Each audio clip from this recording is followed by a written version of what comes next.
Did you know Abraham Lincoln left Gettysburg convinced he had just embarrassed himself in front of the entire nation? November 1863. The battlefield was still fresh. Thousands had gathered to dedicate a cemetery for the Union dead. But nobody came to hear Lincoln. The real star of the day was Edward Everett, a celebrated orator who spoke for 2 full hours. The crowd was riveted. Then Lincoln stood up and spoke for about 2 minutes. 2 minutes. The polite applause faded fast. The next morning, newspapers tore him apart. One called his words silly remarks.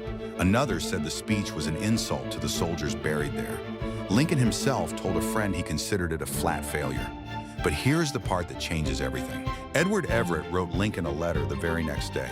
He said Lincoln had said more in 2 minutes than he had managed in 2 hours.